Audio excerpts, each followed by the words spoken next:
What has to happen is it has to be fair for the American people. But in January 2020, President Trump produced a template. We had an excellent trade agreement with China, and the Biden administration chose not to enforce it. The Chinese delegation basically told us that once President Biden came into office, they just ignored their obligations. So, we all already have a large framework. The other thing to remember here, Jonathan, is that this is a pause down to 10%. The April 2nd level for China is 34%. So we will be working to see where their final reciprocal number ends up. And the negotiations are a combination of tariffs, non-tariff trade barriers, currency manipulation, and subsidies of labor and capital. So, interesting statement from Scott Bessent there. They knew Joe Biden was in office, so they didn't have to follow what the agreement was because Joe Biden is weak. Exactly what we had thought the entire time. The Biden administration was weak and pathetic and allowed us to be sold to the highest bidder, right? Well, there has been some great news, and it's quite interesting to say, okay? Because, of course, it was all doom and gloom not long ago from all the Democrats and mainstream media, right? All doom, oh no, Trump tariffs are bad and blah, blah, blah. Trump's going to mess everything up. And then they come out and announce. Joe, I would characterize it very much as President Trump, the equivalent of President Trump's relationship with Party Chairman Xi. They have a good relationship, but they both advocate strongly for their respective countries, for their respective citizens. So it was always respectful. We have the two largest economies in the world. We were firm and we moved forward. We tried to identify shared interest. We came with a list of problems that we were trying to solve. And I think we did a good job on that. And again, this is a 90-day pause. For our tariff program, we had a plan, we had a process. And now what we have with the Chinese is a mechanism to avoid an upward tariff pressure like we did last time. So this is a 90-day pause. They have agreed to a pause and are continuing negotiations. But, of course, not long ago, you had people like Mrs. Circleback saying stuff like this.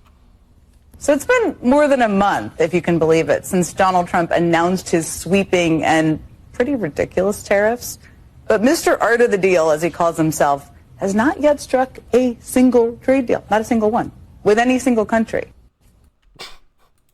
Man, these folks, don't you just feel like they truly hate America? You know, do you guys get that feeling? Like they genuinely want to see America fail. They genuinely want to see that. Of course, they'll never admit it out loud. Well, some of them might. But for the most part, they won't admit that out loud. But they genuinely want to see America fail. Because any person with a half a brain cell left to rub together, right, can see that under Joe Biden and Democrat leadership, this country was sinking. It was a sinking ship. And what Trump is doing is, yeah, it's a little risky, but if done correctly, will have America flourishing. But that's not the way that they tell this story. And you just saw just a little piece of that was 15 seconds. I'm obviously not going to air more of that because we don't want to hear that ridiculousness. But it's funny how, you know, when it's the Biden administration or a Democrat administration, the way that they frame their questions and their segments, right, is completely different than when Trump is in office or a Republican is in office. It's framed in a negative light for Trump, but a positive light for Joe Biden. And Trump actually called out Kristen Welker on that, you know, and I was so happy that he did it because it's true. It's absolutely ridiculous. It's absolutely ridiculous. But let's get into this a little bit more. Fox News alert overnight, the Trump administration securing another win, announcing a major tariff deal with China. Trade will be one of the major issues on the agenda when the president makes his high-stakes trip, and the first one to the Middle East. He's going overseas today. White House Press Secretary Caroline Leavitt joins us now. Caroline, we're just mentioning there's probably 7 major stories. I know I'm going to disappoint somebody by not bringing it up. First off, your reaction, and what could you tell us about the China deal that has tariffs dropping from 145, 125 respectively to 30 and 10? This is an extraordinary first step in the right direction. And thanks to the strength of President Trump, Secretary Bessent and Ambassador Greer were able to cut this initial deal with China. China agreed to reduce their tariffs on the United States by 115%. They also agreed to continue having discussions about opening Chinese markets to American-made products and goods. And they also agreed to continue seriously discussing the grave impact that Chinese-produced fentanyl is having right here in the United States and our people. So this is a great first step for the American public, and Secretary Bessent, Ambassador Greer, and of course President Trump will continue negotiations with China so we can hopefully inevitably get to a fair and comprehensive big trade deal.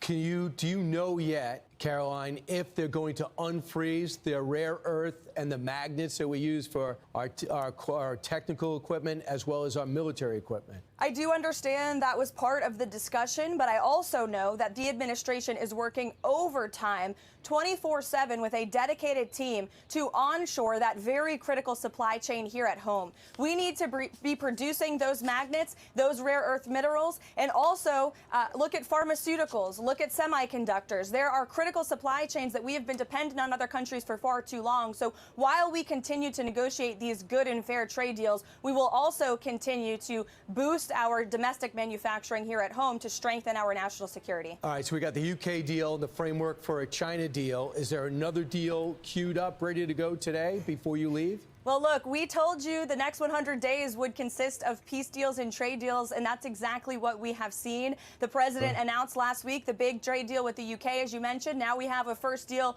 with China. Just yesterday, the president announced the release of the last remaining American hostage in Gaza, Eden Alexander, who will soon be united with his loving family. God bless him. That's thanks to President Trump. We also negotiated a ceasefire with the Houthis, and President Trump was instrumental in negotiating a ceasefire with India and Pakistan. This is all in the last week. President Trump and his team are working incredibly hard on behalf of the country and the world to secure peace deals and trade deals. And don't forget, we have a tax deal coming too. The administration is working with Capitol Hill to sign the largest tax cuts in American history right now.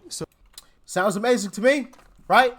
To me, it sounds like he's done more than Joe Biden in the past week than Joe Biden did in 4 years.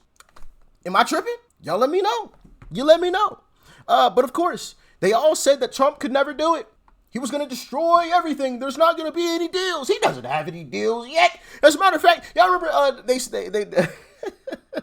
Trump had said that they were negotiating with China, and all of mainstream media all of a sudden wanted to try to fact check him. Well, Chinese delegates said they're not negotiating with Trump or the United States. As a matter of fact, I believe, and you can correct me if I'm wrong on this, but I believe I saw a segment where somebody, I don't remember what network it was on, maybe MSDNC or something, had said that, well, China doesn't need America. They'll just go over and start trading with the UK and blah, blah, the EU.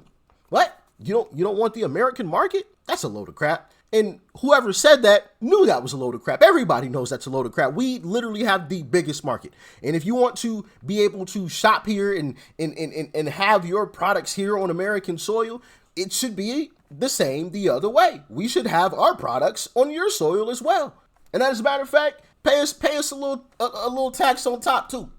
Because we know you got that dirt cheap labor over there. So don't be sending your dirt cheap products over here to us and undercutting, the Americans here. We're going to charge a little bit of a tariff on top, just a little bit to make it fair for American workers. All right. And let's get this thing rocking.